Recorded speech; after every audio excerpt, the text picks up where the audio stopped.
en pandemia que hemos realizado. La doctora Carvajal es académica del Departamento de Odontología Conservadora de la Facultad de Odontología, especialista en periodoncia, diplomada en geriatría y gerontología, diplomada en macrogestión de salud, diplomada en evaluación de impacto de programas y políticas públicas y posee un magíster en salud pública. Actualmente se desempeña como directora de pregrado en nuestra facultad. Bienvenida, profesora.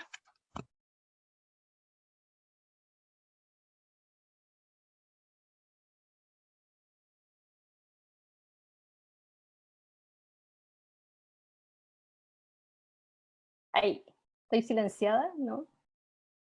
Ahí no. ¿Ve mi pantalla? Sí. Sí, se ve bien y se escucha ¿Sí? bien. ¿Se ve bien? Ya.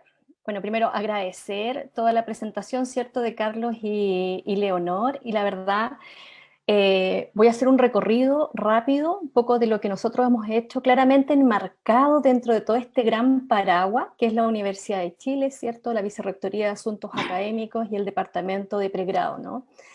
Y yo creo que esta reflexión surge también que estamos preparando la reacreditación de nuestra carrera, también durante este periodo que nos ha impuesto un gran desafío de volver a mirarnos, ¿cierto? Y volver a poder poner en un documento cuáles han sido los desafíos en esta contingencia, ¿no? Entonces, ¿cuáles son los desafíos que hemos tenido? Y claramente aquí han aparecido las exposiciones de ayer y de hoy. Es precisamente cómo asegurábamos la continuidad de la acción formativa, ¿no? Desde que nos dicen todo se virtualiza, todos nos vamos hacia los hogares para mantener nuestra seguridad, es cómo pensábamos y asegurar esta continuidad de la acción formativa. Claramente cómo veíamos el acceso y la brecha tecnológica, tanto de nuestros funcionarios, tanto de los académicos y académicas, y de los y las estudiantes, ¿no? La sobrecarga académica que apareció inmediatamente, ¿cierto? Durante todo este periodo, cómo teníamos que enfrentarla y cada cierto tiempo significaban paralizaciones quizás para poder remirar esta sobrecarga académica que ya la traíamos, ¿cierto? También como un resabio de lo que había ocurrido antes y el estallido, y hace bastante tiempo que estaba el tema de la sobrecarga académica. Y claramente el gran tema para nuestra facultad es cómo asegurábamos el componente práctico en la formación, tanto en los cupos de internado, ¿cierto?, en los últimos procesos de la formación de nuestros estudiantes, el cierre de tantos campos clínicos, ¿no?, el cierre de dependencias de la facultad, las preclínicas, las clínicas, los laboratorios, cómo todo esto en el fondo nos incidía en poder asegurar este componente práctico. Y una vez que ya se planificó el retorno, además tuvimos que enfrentar los aforos disminuidos y poder hacer estrategias, ¿cierto?, para poder hacer ciertas rotaciones para que todos los y las estudiantes pudieran exponerse a esta práctica clínica. Y claramente, y así nos demuestra y nos mostraron también los datos de salud mental, cómo podíamos enfrentar este bienestar de la comunidad universitaria con estas ansiedades, con estas incertidumbres, ¿cierto? Si es que lo íbamos a lograr, tanto desde el punto de vista de los académicos, con todas las incertidumbres de los académicos, y también las incertidumbres, ¿cierto?, en la formación de los estudiantes, ¿no? En las conversaciones con los estudiantes ellos nos decían es que nosotros no queremos ser una generación marcada, creo que esas es las principales palabras que aparecen, ¿cierto?, en los conversatorios con ellos, y cómo ellos también tienen mucha ansiedad, efectivamente, de poder lograr cumplir con el perfil de egreso que hemos declarado, ¿no? Entonces, ¿cómo lo hemos ido enfrentando, por lo tanto? ¿Cómo enfrentamos todo esto? Claramente bajo este paraguas de las directrices emanadas desde el nivel central. Pero ¿qué hemos hecho a nivel local? Claramente yo creo que aquí hay dos puntos súper claros de agradecer y de fortaleza que hemos tenido, que es el área de desarrollo curricular e innovación educativa, que ha tenido que reconvertir quizás todas las funciones que hasta ese momento estaba haciendo, que estábamos pensando, ¿cierto?, en lograr hacer una evaluación y un ajuste curricular. Sin embargo, tuvo que volcarse, ¿cierto?, a ayudar a todo el cuerpo académico para poder reconvertir los programas a la virtualización.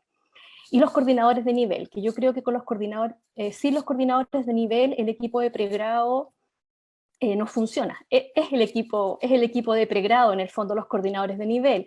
Y la fortaleza de nuestra facultad es que no solamente tenemos el coordinador de nivel de primer año, que está presente aquí en ILEI, sino que tenemos un coordinador de nivel para cada uno de los niveles, ¿no? Donde en el fondo este coordinador de nivel, con los profesores responsables de las UTES y de los cursos, y además con la asesora de desarrollo curricular, pueden ir apoyando, ¿cierto? Y han ido apoyando en esta transformación, ¿no? Generamos las directrices, se generó las directrices, ¿cierto? Sobre carga académica en tiempos de educación remoto de emergencia para el primer semestre del año 2020, luego vinieron las orientaciones generales para la programación del semestre académico año 2021 y ya este año, ¿cierto? También las directrices para la planificación de la actividad curricular del primer semestre. Esto implicó, ¿cierto?, que lo sobrecargáramos a lo mejor a los académicos, pero en el fondo de muchos anexos, de formatos nuevos de generar los currículums, de lograr identificar qué cursos eran formato A o formato B, o sea, solamente virtual, o aquellos que tenían presencialidad, de irlo repensando semestre a semestre de acuerdo a la disponibilidad también que teníamos, ¿no? Y ya luego de esta jornada, ¿cierto?, se reúne el equipo para seguir avanzando las directrices para el segundo semestre, ¿cierto?, y qué cambios pueden haber para el segundo semestre. La Carolina me pone así una cara, porque es el gran desafío que viene ahora, las directrices del segundo semestre, ¿no? La comunidad se mantuvo activa y acá la Dirección de Asuntos Estudiantiles, el Bienestar, Psicología, ¿cierto? Y toda la facultad unida para que, aparte de todos los apoyos que venían desde el nivel central, a nivel local, pudiéramos reconocer, ¿cierto? Y generar poder achicar estas brechas tecnológicas o estas brechas, ¿cierto?, de computación o brechas económicas que a lo mejor pudiéramos requerir de cierto apoyo, ¿no? Ya Silvana quizás nos va a contar, ¿cierto?, sobre todos estos apoyos y cómo ha sido este apoyo desde el punto de vista desde los estudiantes, pero creo que esto también ha sido una de las fortalezas que nosotros hemos tenido como la facultad. Además del plan de capacitación, que bien lo han nombrado Leonor y Carlos, que han habido desde nivel central, también nosotros, nuestros académicos a nivel local, sabíamos que teníamos esta brecha tecnológica. Por lo tanto, la Dirección de Asuntos Académicos el año pasado, en el año 2020, realizamos diferentes también sesiones y poder capacitar, ¿cierto?, en plataformas, en la plataforma UCursos, en plataforma UCampus, hablamos de integridad académica. Todavía nos falta avanzar mucho todavía en honestidad e integridad académica, pero al menos ya hemos tenido ciertos conversatorios y ahora el desafío de este segundo semestre es efectivamente ya poder seguir trabajando y avanzar en integridad académica. Ya tenemos un documento avanzado que ha preparado también el área para poder, ¿cierto?, durante este segundo semestre efectivamente promover mucho más, prevenir, y claramente tenemos que gestionar la falla, porque como también comentó Anilei, efectivamente hemos tenido diferentes casos donde los profesores sí han detectado casos de plagio o de copias y que tenemos que, ¿cierto?, ir sancionando de acuerdo a las herramientas que tenemos. ¿Qué hicimos para poder ir viendo, ¿cierto?, los programas académicos o poder ir adecuando ciertos cambios un poco que conversaba Carlos? Y él nos desafía ahora quizás a salir de la caja y hacer más cambios aún, ¿cierto? Es que disminuimos créditos en la UTE de trabajo de investigación, ¿no? Porque si disminuíamos los créditos, si organizábamos un poco esa línea de trabajo de investigación, íbamos a lograr que el estudiante tuviera más tiempo disponible en el último año para poder hacer esta extensión de su formación clínica para recuperar los tiempos perdidos, ¿no? Acá solamente estábamos recuperando los tiempos perdidos. Y por lo tanto hicimos esta extensión en el sexto año, en este quinto extendido, ¿no? Además, sabíamos que se nos habían retrasado muchos estudiantes en el ingreso al internado asistencial. En base a esto y en base a diferentes conversaciones con los estudiantes, con cuerpos académicos, en lograr consensos. Aquí había un grupo de académicos que claramente querían extender quizás todos los cursos, extender también tercero, cuarto, segundo, pero había que mirar este problema en su conjunto y también este problema del punto de vista normativo, del punto de vista de beneficio, del punto de vista económico. Por lo tanto, frente a eso nosotros diseñamos, este plan, ¿cierto? Y que fue aprobado por la Vicerrectoría de Asuntos Académicos, donde solicitábamos esta extensión y esta planificación hasta el año 2023, ¿no? Donde en el fondo nosotros planificamos qué pudiera pasar en un escenario que no hubiéramos cambiado a lo mejor, ¿cierto? Que no fuera cambiante en el tiempo, lo mínimo que podríamos lograr para la generación o la corte que actualmente en el año 2020 estaba para tercero, para cuarto, para quinto y para sexto año, ¿no? Entonces teníamos un sexto año que estaba en internado y por lo tanto necesitábamos realizar acciones en ellos porque sus internados estaban atrasados, recién ahora el año 2021 están terminando sus internados, por lo tanto ahí habían estudiantes que desde nivel central se hizo la exención de sus matrículas, pero claramente existían problemas que luego aparecieron como el tema de los beneficios y es algo que tenemos que pensar, ¿cierto?, para el siguiente año si es que nos vuelve a ocurrir. El quinto año tuvo la prioridad del ingreso a las actividades académicas una vez que nosotros teníamos podíamos regresar, ¿no?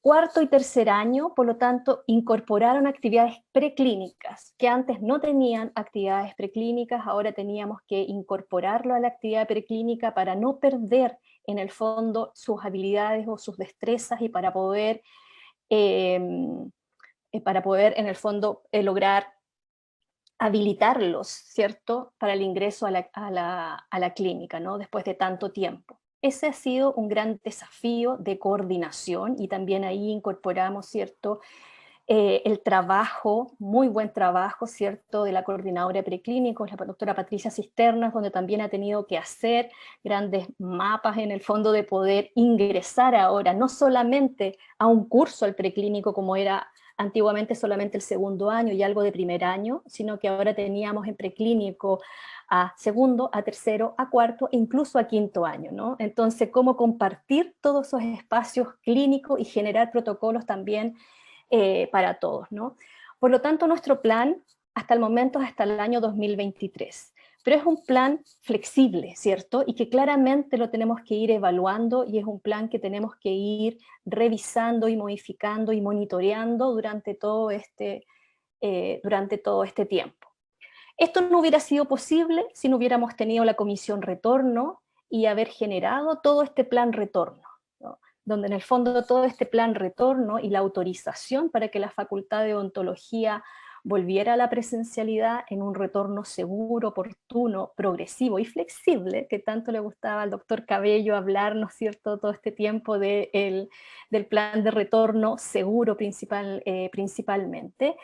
Y por lo tanto, nosotros ya desde el 2 de noviembre del año 2020 estuvimos autorizados para volver a la presencialidad, ¿no?, con nuestras actividades críticas en investigación, en la formación de postítulos y posgrado, en el último año, en quinto año, y progresivamente hemos ido ingresando hasta los estudiantes de segundo año.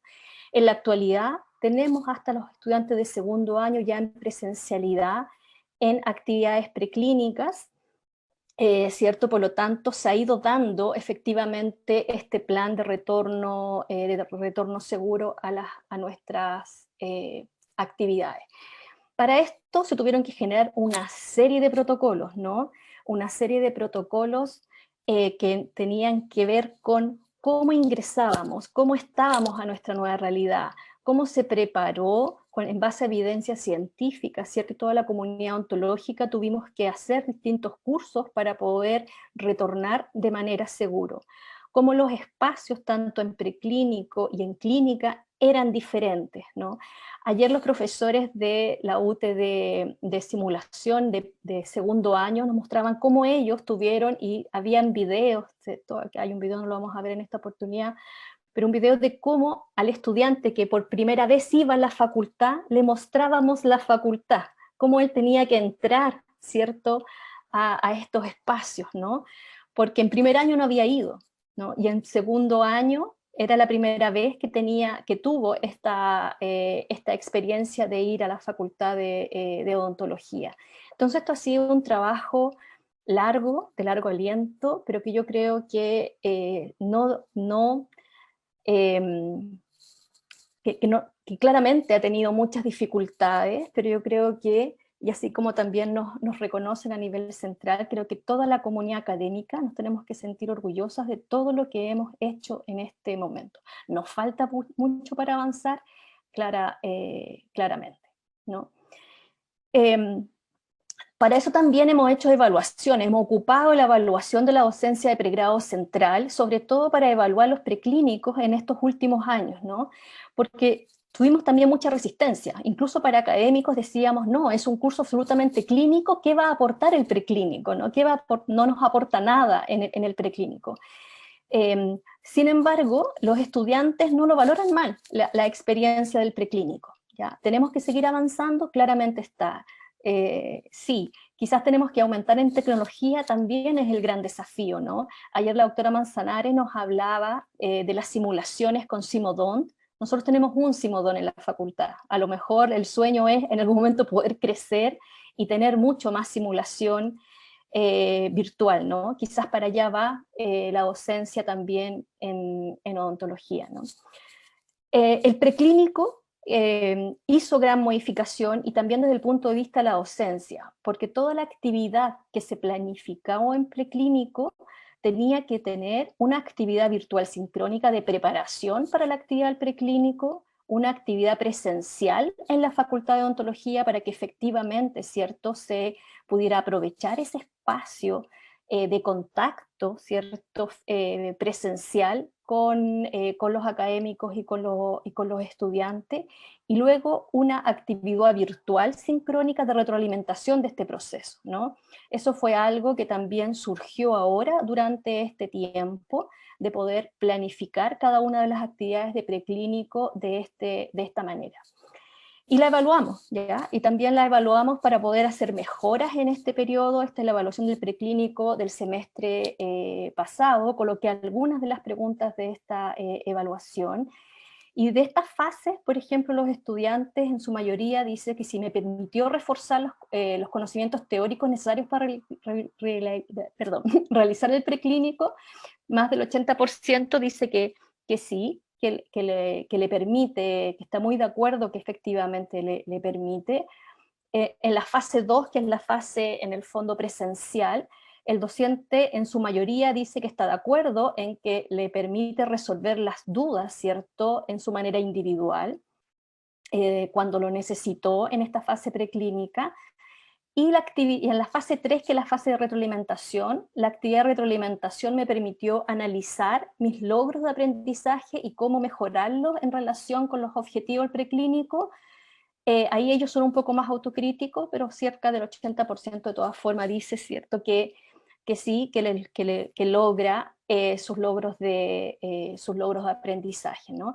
Y en relación a eso, a los logros de aprendizaje, ellos valoran que están en su mayoría muy de acuerdo en que logran estos logros de aprendizaje, pero en lo que más no están tan de acuerdo es en relación a que a lo mejor es muy básico, ¿ya? Estas generaciones, que a lo mejor es muy básico lo que estamos todavía haciendo en el preclínico, ¿no?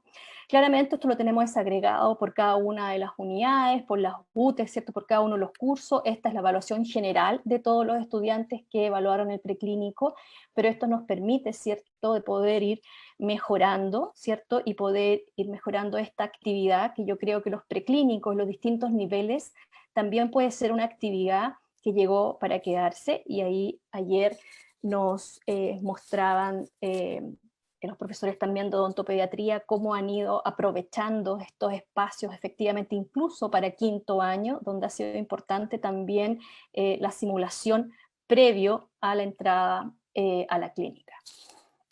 ¿Qué mecanismo hemos adoptado para el seguimiento y evaluación de los resultados de estas acciones? ¿cierto? Yo creo que desde pregrado estamos haciendo el seguimiento individual del avance de los estudiantes, ¿no? De poder identificar en qué es lo que está cada uno de los estudiantes de sexto año, en qué es lo que está cada uno de los estudiantes de quinto año, en conjunto con los coordinadores de nivel y los profesores responsables, porque estos cursos terminan ahora durante este año o tienen que terminar su extensión, ¿cierto?, ahora la primera semana de septiembre, y eso nos da una visión de qué otras medidas tendríamos que ir tomando para ir mejorando sus resultados de aprendizaje.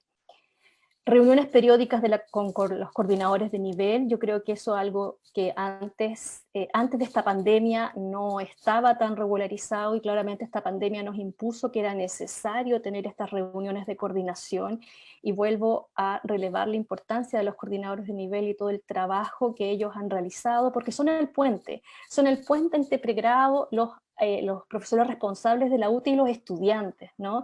Y por lo tanto es cómo podemos anticiparnos a cualquier problema mayor que pueda ir existiendo. Estudiantes, por lo tanto, la comunicación con los estudiantes. Cuando yo asumí el año pasado, en octubre, la dirección de pregrado, principalmente que ellos decían es que no sabían nada, que nadie les comunicaba nada. Ellos sentían una percepción de como que no se enteran de nada. Por lo tanto, generamos ciertos espacios de conversación, y yo creo que ahí la Comisión Calidad de Vida, que no son ni representantes del CEO, no son generalmente los delegados de los cursos, sino que son como autoconvocados de cada uno de los cursos, ya hemos tenido reuniones mensuales con ellos también para poder ir conversando o resolviendo ciertos problemas. Y claramente con la incorporación ahora al Consejo de Pregrado también de estudiantes, creo que ha hecho, ¿cierto?, que también ellos puedan estar más informados. Y esto es algo que los estudiantes agradecieron. Los estudiantes la otra vez agradecieron, dijeron que, si bien es cierto, todavía hay mucha incertidumbre, todavía podemos tener muchos problemas en clínica, que a lo mejor es muy distinto el tercero, el cuarto, el quinto, el sexto, son realidades absolutamente distintas. Ellos se comparan con muchos otros compañeros de otras universidades y dicen: nosotros agradecemos que la facultad, que la universidad haya hecho todo este esfuerzo y de que estemos con actividad clínica, a pesar de todas las dificultades. Y yo creo que escuchar de eso de ellos realmente es bueno y es positivo, ¿sí? El apoyo técnico que ha tenido el área de desarrollo curricular para los académicos y los profesores, las encuestas y utilizar esas encuestas, ¿no? Y eso es algo que hemos tratado de intencionar. Primero, que ojalá aumentar la tasa de respuesta por parte de los estudiantes, porque para que efectivamente sirva el instrumento, eso es algo que nos ha costado. Pero también que ellos noten que utilizamos esa información, ¿no? Yo creo que eso también es algo que tenemos que seguir intencionando, y que ellos noten que utilizamos esa información y que realizamos mejoras, ¿no? Y claramente hay que agradecer también toda la comunicación que hemos tenido con el departamento de pregrado durante este tiempo, las reuniones semanales que existían el año pasado, ahora ya estamos reuniones quincenales, pero en el fondo yo creo que esa conversación y compartir las experiencias también con los otros directores de la universidad ha sido sumamente enriquecedor para lo que hemos hecho, ¿no? Claramente que nos falta mucho quizás por hacer, ¿no? Seguimos quizás con una situación compleja y con una situación de incertidumbre. Tenemos una comunidad activa, pero también hemos encontrado muchas veces resistencia a los cambios, y yo creo que todas estas instancias son sumamente importantes. Resistencia porque venimos estructurados de la forma en cómo hacíamos, ¿cierto?, todas las cosas. Pero la flexibilidad también que han habido en la mayoría de los cuerpos académicos. Yo creo que ayer, con todas las experiencias que mostraron, ¿no?, en cada una de las UTES, de primer nivel, de quinto nivel, de tercero, creo que todas, incluso profesores que nos decían: no alcanzamos a mostrar nuestra experiencia, pero nosotros también hemos hecho mucho. Sí, yo creo que todos han hecho mucho por los estudiantes y por mantener y por lograr estos logros. ¿Tenemos que avanzar más aún?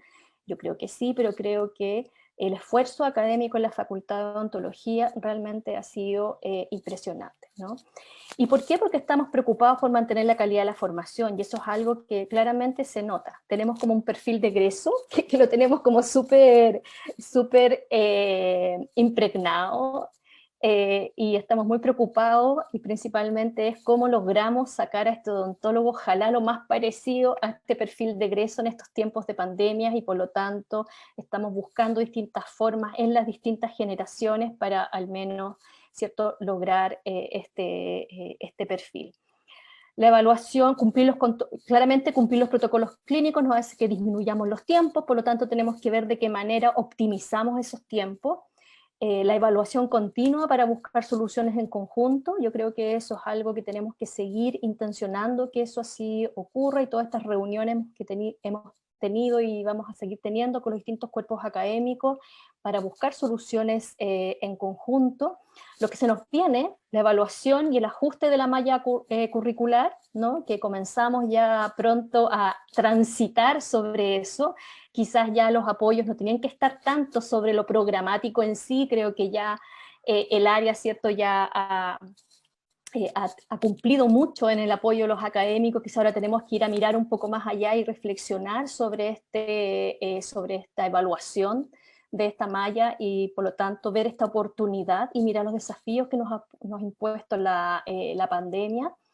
Claramente avanzar en la comunicación con los estudiantes y promover la integridad académica, que también es algo que ha aparecido acá en este tiempo. Dos artículos de este último tiempo que creo que nos invitan a reflexionar, y es en relación a educación dental. No sé si Caro y Leonor un poco están ahí, pero en el fondo nos habla sobre, en este artículo cómo evalúan estudiantes de odontología. Es un grupo muy chiquitito, sí, pero evalúan distintas formas. En el fondo, cómo valoran la actividad asincrónica y distintas formas de actividades asincrónicas, ¿no? Y finalmente, los estudiantes prefieren significativamente las actividades asincrónicas, ¿no? Entonces ahí efectivamente, lo que decía Leonor, que quizás la clase presencial en sí, e incluso la actividad sincrónica, si no tiene un componente más significativo, muchas veces los estudiantes no así lo valoran. Sí valoran mucho más la flexibilidad que tiene que ver lo asincrónico, ¿cierto?, que lo que le puede generar más autonomía en su proceso de aprendizaje, ¿no? Por lo tanto, esa es una reflexión que tenemos que volver a pensar en esta cosa más híbrida que vamos a poder tener en el tiempo, ¿no? Y este otro artículo que en el fondo habla sobre si debiera ser obligatorio la asistencia, ¿ya? Si debiera ser obligatoria la asistencia incluso a las actividades prácticas y clínicas, dice acá, ¿no? Ni siquiera se lo cuestionan para las actividades teóricas, que muchas veces ahora decimos tenemos muchas pantallas apagadas, que no van a asistencia, porque uno pensaba, ¿qué nos pasaba antes? Antes nos pasaba que nos estaba bajando mucho la asistencia también presencial a las clases, ¿no? Y a lo mejor esas son las pantallas apagadas que podemos tener ahora, no lo sabemos. Y aquí en este artículo hay dos posturas. Una postura que dice, no, sí, tiene que ser obligatoria la actividad presencial, y hay otra postura que dice que no, que tenemos que darle la autonomía a este personaje en formación, a este odontólogo en formación, ¿cierto?, para que él decida en el fondo si es obligatorio o no su actividad clínica.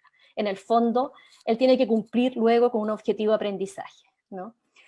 Pero más que eso, en el fondo también nos insta a que tenemos que nosotros ser creativos, y en el fondo, ojalá, sin obligar, a lo mejor efectivamente el estudiante se sienta libre y ojalá quiera asistir y ser parte de esa formación. Por lo tanto, ese es el desafío docente, yo creo que permanente, que nos implica, ¿no?